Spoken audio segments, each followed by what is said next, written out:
Olá, seja bem-vindo ou bem-vinda ao meu canal, e na conversa de hoje eu vou procurar passar para você aqui as minhas orientações sobre qual que é o conselho, né, os conselhos que eu gostaria de ter recebido lá atrás, quando eu comecei a programar. Bom, se você já me conhece aqui, já me acompanha aqui no canal, você já deve saber que eu tenho quase 30 anos de mercado, né, de tecnologia da informação. Eu já atuei como engenheiro de software, arquiteto de software durante 15 anos, e o restante desse tempo eu venho gerenciando projetos, atuando como gestor de projetos, gerente de projetos, e exercendo vários papéis, fazendo gestão de projetos globais, né, e liderança de grandes áreas de empresas multinacionais. Enfim, já tenho um tempinho aí de estrada. E eu quero destacar nesse vídeo aqui a importância da gente receber conselhos valiosos, né, que podem ser valiosos ao começar a nossa carreira de programador. Que lá atrás, há quase 30 anos, se eu tivesse recebido esses conselhos, eu teria chegado a objetivos, eu teria alcançado os objetivos que eu estava buscando naquele momento de uma maneira bem mais otimizada, né? Eu teria chegado mais rápido. Então, é sobre esses pontos que eu quero discorrer com você nesse vídeo. Eu separei aqui em esse direcionamento em 4 grandes temas. E é sobre esses conselhos, a importância da gente ter esses conselhos, de ter as informações quando a gente está começando a nossa carreira na área de programação. Como o primeiro conselho é a escolha das linguagens e tecnologias, né, que você vai programar. Ela tem uma importância muito relevante no seu posicionamento ali como programador no início de carreira. Tá? É muito importante você escolher uma linguagem que ela tenha, né, uma alta demanda pelo mercado de trabalho, linguagens que sejam populares e valorizadas pelo mercado de trabalho. Então, no momento que eu estou gravando esse vídeo hoje, nessa data, né, então vamos falar de linguagens que você já deve saber que são populares e que são muito valorizadas pelo mercado. Vamos lá, a Java é uma delas, Python é uma delas, JavaScript para, né, desenvolvimento de aplicações de front-end. Então, assim, você tem que escolher uma linguagem que o mercado está pagando bem por ela. Não adianta você escolher uma linguagem que não é valorizado no mercado. Por isso, você fazer uma escolha de uma linguagem como essa, é você fazer uma escolha com sabedoria. Lá atrás, quando eu comecei a programar, eu dei a sorte, né, colocando aqui entre aspas, mas eu tive a sorte de começar a programar com uma linguagem que naquele momento ela estava em alta no mercado brasileiro, que era Delphi. E eu programei em Delphi durante 10 anos quase. Delphi ficou muitos anos no mercado, ali no topo do mercado. Então os profissionais que sabiam Delphi eram bem valorizados e tinha uma alta demanda por Delphi no mercado. Então esse foi o fator alavancador para mim, né? Me colocou em um outro patamar. E na ocasião eu tinha acabado de terminar minha escola técnica de processamento de dados. Eu não tinha nem faculdade ainda. E eu entrava para as empresas para trabalhar com programador Delphi. Do lado eu tinha pessoas formadas em ciência da computação na Universidade Federal, na PUC, né, e que estavam ali ganhando o mesmo salário que eu e que ainda estavam aprendendo a programar em Delphi. Outras já até programavam, mas eu ainda não tinha um nível superior. Mas por eu saber uma linguagem, que era uma linguagem que o mercado estava demandando para profissionais e era valorizada, eu tinha emprego. E eles abriam mão de contratar uma pessoa com diploma superior para contratar eu que não tinha, mas eu tinha o que eles mais precisavam, que era o conhecimento, o domínio de uma tecnologia que era muito valorizada pelo mercado. Então essa escolha ela é muito importante você fazer. E dominar essa tecnologia, essa linguagem de programação é importantíssimo, dominar os fundamentos dessa linguagem. Quando eu falo de fundamentos de linguagem, toda linguagem de programação ela tem ela tem uma estrutura e essa estrutura ela não muda de uma linguagem, uma tecnologia para outra. O que eu quero dizer com isso? Se você for aprender Python, ok, você aprendeu Python, aí você ficou muito bom em Python, agora você quer aprender Java para programação back-end. Existem alguns fundamentos que, independente de serem Python ou em Java, eles irão existir e você precisa saber. E aí vou falar de alguns aqui. Toda linguagem de programação você precisa saber como declarar variáveis. Toda linguagem de programação você precisa saber quais e como utilizar comandos de decisão. Eu estou falando de if, else, if, ok? Toda linguagem de programação você precisa saber quais são e como utilizar os operadores lógicos, condicionais, aritméticos e de precedência. Você precisa saber como criar o que, né, na verdade, você precisa saber o que é e como criar funções. Você precisa saber comandos para controle de repetição. O que eu estou falando? For, while. Você precisa saber estrutura de dados, trabalhar, né? Trabalhar com estrutura de dados.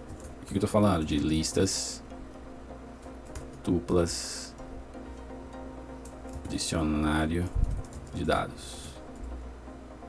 Você tem que saber tipos de dados, integer, string, boolean, float, e como fazer a conversão entre tipos de dados. Você precisa saber trabalhar com strings. Então aqui eu li todos esses fundamentos aqui, eles existem em quaisquer linguagens de programação. Okay? E ainda vou incluir um outro tópico aqui, que não necessariamente ele existe em todas as linguagens de programação, mas principalmente, obviamente, nas orientadas a objetos, que é orientação por objetos. Okay? Orientação a objetos. Todos esses fundamentos aqui, eles existem em quaisquer linguagens de programação. Então, se você for trabalhar com, aprender a programar em Python, você precisa saber como que eu declaro uma variável em Python, como que eu utilizo variáveis em Python, né? Qual que é a sintaxe de comando para eu criar estruturas de criar blocos de código dentro de uma estrutura de decisão, né? Como que eu utilizo o if, o else if, né? Quais são os tipos de operadores que existem em Python?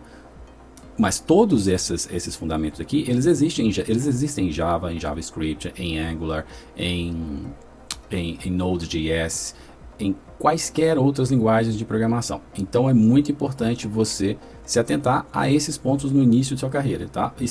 Fazer uma escolha com sabedoria das linguagens e tecnologias que você vai utilizar e dominar esses fundamentos, que uma vez que você domina esses fundamentos, você consegue facilmente entendê-los em outra tecnologia que você for escolher lá na frente para trabalhar.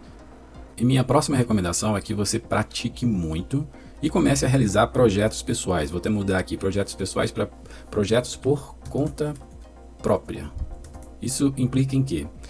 Criar o hábito de praticar todos os dias. Programação é como matemática, você tem que exercitar até você sentir que tem segurança ou domínio na linguagem. Programação é isso, você precisa praticar bem. Então, para você aprender, você vai ter que debruçar sobre o laptop, sobre o seu PC, você vai ter que se colocar em situações que você vai ter que desenvolver pequenos programas, pequenos projetos. Se você vai desenvolver projetos para front-end, você vai desenvolver sites, se não vai ser back-end ou full stack, back-end mais front-end, então você vai precisar desenvolver uma aplicação, uma pequena aplicação, um pequeno sistema, né, de ponta a ponta. É só assim que você vai aprender, praticando, porque à medida que você for fazendo os seus primeiros programas, você vai encontrar muito erro em tempo de execução, que nós chamamos em programação, que são erros que ocorrem quando você está programando e você vai compilar o seu código, você pede para o interpretador daquela linguagem compilar o seu código e ali ele encontra erros de sintaxe, erros de indentação, erros de lógicas. Então, nesse processo de identificar esses erros, você vai aprender muito, você vai entender o porquê que está acontecendo aqueles erros, você vai desenvolver a habilidade de ter que ler documentação para entender como que usa uma determinada estrutura de comandos ou ou como que você usa um determinado framework, como que determinado método daquele framework funciona, como que você passa parâmetros para ele. Então, assim, nesse processo, esse exercício de você fazer os seus testes e se deparar com os erros em tempo de execução, ou até mesmo em erros em tempo real, quando estiver ali testando o sistema rodando, e aí você entrar com uma informação e ele processar aquela informação e aí gerar um erro, né, gerar uma exception ali, você vai ter que depurar, debugar o código, todo esse processo de debug, né, de depurar, de encontrar, fazer o trace lá, esse processo ali de colocar um breakpoint, que é você marcar determinada linha do código, onde você sabe que dali para baixo está acontecendo o erro, e você ir depurando linha a linha. Tudo isso vai te dar o que? Musculatura, né, para você desenvolver cada vez mais as suas habilidades em programação. Então, essa é uma recomendação muito importante, você praticar todos os dias. E também, como a outra dica inicie projetos menores, ou seja, como eu coloquei, projetos por conta própria. E aí, aqui você pode fazer da seguinte forma, você pode começar, por exemplo, se você é um programador para front-end, você pode começar no seu próprio ciclo, aí ao redor de onde você mora, no comércio, né, o comércio que está aí no seu bairro. Você pode ir em porta em porta e oferecer para esse comércio que você desenvolva um site para eles, e gratuitamente. Você vai explicar, porque o seu intuito não é nesse momento fazer dinheiro, mas sim aprender. E por isso você não vai cobrar pelo trabalho, você precisa de experiência. Então, muitos dos comércios perto aí do teu bairro, eles talvez ainda não tenham um website. Então, você oferecendo um trabalho para eles, para fazer um website para eles, provavelmente eles vão aceitar, porque vai ser gratuitamente, correto? Só que, por outro lado, você vai ter o ganho que você vai aprender nesse processo de fazer esses trabalhos de forma gratuita. Você vai estar desenvolvendo suas experiências e você vai estar treinando cada vez mais. Quando você chegar a um ponto que você se sente seguro, aí sim você pode começar a cobrar valores para fazer, né, os sites para essas empresas, ok? Uma outra dica importante é você construir e manter o seu portfólio de projetos. Para isso você pode usar sites, né, serviços de hospedagem, de código, de base de conhecimento como o GitHub. Você pode se cadastrar lá gratuitamente e ir ali armazenando ali os códigos fontes dos seus programas, dos seus projetos, para que depois você possa também, se precisar, compartilhar com alguém, para que eles possam verificar como que você criou a estrutura do seu código, né? Numa possível entrevista de emprego, você pode mostrar, olha, que esse aqui é meu portfólio de projetos. Então você pode mostrar ali como é que foi criada a estrutura do seu código-fonte, e também pode mostrar o projeto em execução, né? Aquele sistema em execução, aquela aplicação em execução, ok? E é muito importante também, nesse processo de autocapacitação, de você praticar muito e gerar, empreender, né, fazendo projetos por conta própria, você utilizar sites gratuitos na internet que tem muita informação rica, que pode te ajudar a treinar e aprender mais sobre a linguagem que você está se especializando. Por exemplo, esse site aqui, o W3 Schools, eu adoro esse site porque ele é muito bom. Ele tem aqui, como você pode ver aqui no topo, várias linguagens de programação. E uma delas aqui que eu selecionei, Python, porque você sabe, eu tenho meu curso de Python próprio que eu desenvolvi, né, que são mais de 20 módulos só de Python, além de mais de 23 aulas só para te ajudar a passar em entrevistas de emprego. Então você tem 2 cursos dentro de um curso de Python com mais de 20 módulos e um curso preparatório para passar em entrevistas técnicas para diversas posições, desde developer, desenvolvedor, até gerente de projetos.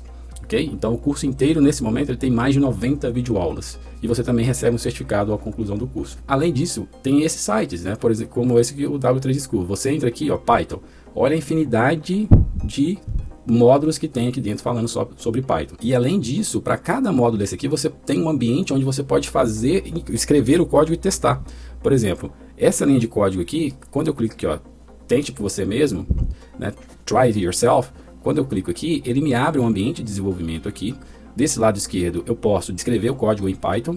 Quando eu clicar em Run, ele vai executar o código que está aqui e vai gerar aqui uma mensagem, né? Ou seja, vai gerar o output do que o meu programa está processando. Então, só para você ver que isso é em tempo real, e veja, eu não precisei instalar nada na minha máquina. Esse serviço todo está na internet, está disponível, é um PaaS, na verdade, Platform as a Service. Então, todos os recursos estão lá na cloud deles. Eu não precisei baixar nada na minha máquina. Se eu colocar aqui, por exemplo, escrever aqui meus seguidores, né? Sejam bem-vindos ou bem-vindos / bem-vindas. Se eu clicar aqui Run, isso significa que ele processou esse código, né, e realmente considerou o código que eu estou utilizando aqui no momento. Então, se eu escrever um outro código em Python aqui, por exemplo, x recebe 10, y vai ser igual a 2. Então, print x vezes y.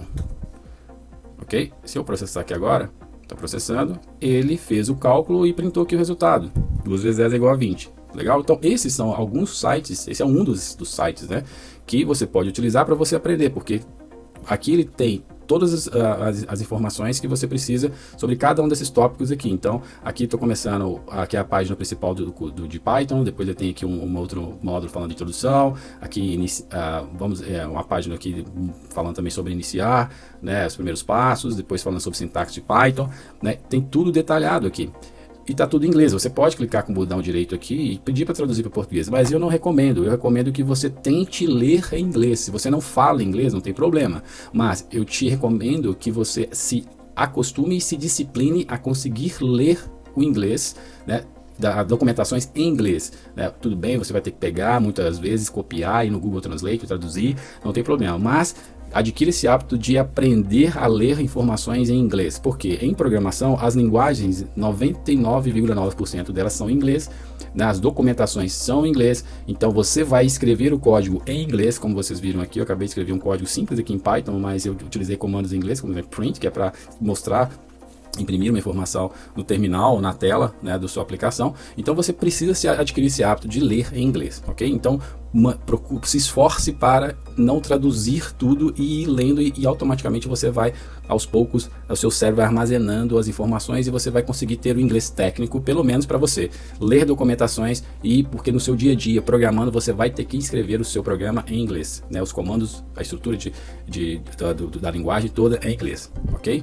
Gostaria também aqui de aproveitar e voltar aqui e colocar algumas sugestões de projetos simples para iniciantes, que você já pode começar por esses projetos, né, que para você adquirir habilidade e ir desenvolvendo, né, e treinando. Por exemplo, como eu falei, desenvolvimento de sites para negócios locais, ou seja, físicos, né, pequenos comércios, etc. Ok? Outro projeto que é muito interessante, você pode é um pouquinho simples, mas tem um valor agregado para as empresas e tem um impacto positivo muito grande. São projetos chamados paperless, que em inglês significa sem papel. Você pode criar pequenas telas web para receber o cadastramento de informações que antes eram armazenadas em formulários em papel, no formato físico. O que é isso? Muitas empresas, elas às vezes ali têm vários controles que elas fazem de anotação em formulário, pelo determinado processo delas, elas precisam manter aquelas informações em formulários, em papel mesmo, e elas arquivam aqui em algum lugar, porque por determinação até de política interna da empresa, eles precisam manter aquele papel. Só que qual que é o problema disso? Como a informação está em papel, para você fazer o relacionamento daquelas informações, fazer cruzamento de informações, fica muito difícil, porque você tem que ter uma pessoa ali para ler aquelas informações, interpretar, fazer o cruzamento e conferir, correto? Vou dar um exemplo de onde que esse tipo de processo é muito utilizado. Fábricas, quando você tem um processo ali. Então vou colocar aqui, ó, fábricas são clientes em potencial para este tipo de projeto paperless, ok? É muito comum nas fábricas você ter ali no processo fabril, né, o processo de produção, em algumas etapas as pessoas que estão ali acompanhando o processo de produção terem que fazer algumas anotações em papel, e esses papéis ficam arquivados. E as informações desses papéis não são levadas para nenhum sistema. Então o que você pode propor? Você pode simplesmente propor em criar uma aplicação, como eu coloquei aqui. Cria uma aplicação, uma tela web, uma página web, onde você vai ter ali os campos que são campos daquele formulário, por exemplo, uma tela com os campos que são preenchidos no formulário em papel, e você armazena essas informações em um banco de dados, correto? E aí você pode usar serviços de banco de dados na nuvem, como por exemplo o SQLite, tá? Então essa é uma ideia de projeto que agrega muito valor. E aí quando você leva essas informações que estavam num papel para uma página web e grava isso no banco de dados, você dá para a organização, para a empresa, né, para aquela fábrica, a possibilidade dela começar a fazer o quê? Cruzamento e análise preditiva de dados para tomada de decisão estratégica. Ok? Então, essa é uma das ideias, né? Eu dei 2 ideias aqui que você pode já, de imediato, começar a produzir por conta própria para você fazer o quê? Para você aprender praticando, né? E adquirir o quê? A capacidade de dominar uma determinada linguagem, para aí você já ter a sua experiência, manter o seu portfólio, criar, né, o seu portfólio, criar e manter o seu portfólio de projetos, para você ir ter as suas primeiras experiências práticas, porque você está criando projetos por conta própria. E aí, quando você chegar numa oportunidade de trabalho, você vai poder provar que você já tem uma certa experiência prática. Legal? Um outro conselho que eu te recomendo é que você aprenda com pessoas mais experientes que você. Isso inclui participar de comunidades online criadas para programadores. Por exemplo, existe um site, não sei se você sabe, mas existe um portal, na verdade, chamado Reddit. Ele é um portal global, uma rede social global, uma das mais conhecidas do mundo, e também tem comunidades aqui para o Brasil. Dentro do Reddit você vai encontrar várias comunidades para programação. É só você vir aqui na barra de pesquisa, digitar programação e depois selecionar communities. E aí você vai ver todas as comunidades relacionadas à programação. Por exemplo, essa primeira aqui tem 76 mil membros, essa outra aqui tem 115 mil membros, e a maioria dessas comunidades você não requer pré-aprovação para você participar dela. Então você só clica aqui em Join e você vai ser aceito, e você vai poder ali postar dúvidas relacionadas que você tem no início aí da sua jornada como programador júnior. As pessoas vão te responder. Então assim, é um fórum muito colaborativo e tem muita gente ali, e ele é muito ativo, ou seja, tem todos os dias as pessoas estão ali postando orientações, dicas, e a troca de experiência é muito rica. Então eu recomendo você a buscar portais, fóruns assim, para você ter acesso às comunidades de programadores e trocar, né, experiências. Um outro conselho importante é solicite feedbacks, né, que possam ser construtivos no seu desenvolvimento profissional e pessoal também nesse início da sua jornada como programador júnior. É muito importante você, quando está interagindo com pessoas mais experientes que você pedir o feedback deles, e também das pessoas para quem você está entregando aquela solução, né, o seu cliente final. É muito importante você ter o feedback para você saber aonde que você precisa melhorar e aonde você já está indo bem. Um outro ponto importante é o aprendizado contínuo. Então, é um conselho muito valioso também, é você sempre estar se desenvolvendo a todo momento, né, ampliando a sua base de conhecimento técnica. E também é importante nessas interações que você vai ter com outros programadores, principalmente os mais sêniores, a gente aprende muito lendo como que aquele nosso colega ali, aquele outro programador, implementou o código dele. Isso nos dá condições de visualizar assim, poxa, eu desenvolvi ele desenvolveu uma rotina para uma mesma solução que eu tinha que desenvolver para o meu sistema, só que o raciocínio dele, o caminho que ele percorreu aqui foi totalmente diferente do meu, e ele usou uma estrutura de algoritmo, né, e de métodos e recursos do framework de uma determinada linguagem, por exemplo, de Python, que eu não conhecia e que foi muito mais eficiente, e o programa dele ficou muito mais rápido do que o meu do ponto de vista de performance, de consumo de memória, de hardware, etc., de recursos de hardware, etc. Então você aprende muito olhando os programadores que são mais seniors que você, ok? Então esse é um conselho muito importante, você sempre se identificar ali, se espelhar nas pessoas que são mais experientes que você, que já adquiriram mais conhecimento que você vai aprender muito com elas. Legal? Então vamos lá, recapitulando todos os conselhos que nós vimos aqui. Na verdade eu passei com você aqui por 9 conselhos do que eu recomendo, né, que eu gostaria, os 9 conselhos que eu gostaria de ter recebido lá atrás quando eu comecei a programar há quase 30 anos. Se eu tivesse recebido esses conselhos, com certeza eu teria um resultado muito mais otimizado, seria melhor para mim, eu teria, né, conseguido ir atalhos, né, que seriam melhor naquele momento para mim, eu não teria dado tantas voltas, não teria ficado ali travado em algumas coisas por muito tempo. Então o primeiro conselho aqui, os primeiros conselhos que eu passei para você, né, saber escolher com sabedoria as linguagens de programação, né, que você vai trabalhar, dominar os fundamentos dessas linguagens, que tem fundamentos que não mudam de uma linguagem para outra, eles permanecem todos eles. Então se você sabe, uma vez que você for aprender uma linguagem, quando você quiser que aprender uma outra linguagem, a primeira estrutura que você tem que dominar dessa linguagem são todos esses fundamentos que eu passei para você aqui, declaração de variáveis, como utilizar comandos de decisão, quais são os tipos de operadores que as linguagens têm, lógicos, condicionais, aritméticos, precedência, como criar funções. Então você tem que dominar esses fundamentos treinamentos, né? E outros conselhos que eu passei aqui, você praticar muito, né? A prática é muito importante, e realizar projetos por conta própria para você desenvolver a sua experiência e você conseguir construir o seu portfólio, que vai servir como evidência para as pessoas, né? Para quem você vai trabalhar no futuro, vai prestar serviços tanto como projetos pessoais, como também como funcionário, né? Você sendo funcionário de uma empresa, então é importante você criar esse roadmap, né? Esse caminho, essa estrada, né? De projetos pessoais e ali mantendo o seu portfólio, né? O outro conselho, os outros conjuntos de conselhos aqui, aprender, né? Com pessoas mais experientes que vocês, e como que você vai aprender isso, indo, né? Se juntando a comunidades como recomendei, pedindo feedbacks de programadores mais experientes, né? E o último conjunto de conselhos aqui, aprender a ler códigos de outros programadores, que também vai te dar uma expertise a mais, você vai aprender muito com isso, e mantendo-se sempre atualizado, ok? Então eu espero que você tenha gostado desse conteúdo de hoje, desse vídeo. Peço para você aí deixar o seu comentário, eu preciso saber o que mais você gostaria que eu colocasse aqui de conteúdo para você no canal, e também peço para você compartilhar esse vídeo com pessoas que você acredita que precisam ter acesso a essa informação, né? E se você não é inscrito no canal, aproveita, se inscreve, deixe seu like e volte sempre aqui para ver que eu vou estar sempre postando conteúdos aqui que vão orientar você na sua jornada dentro da área de tecnologia da informação, ok? Um abraço e até o próximo vídeo.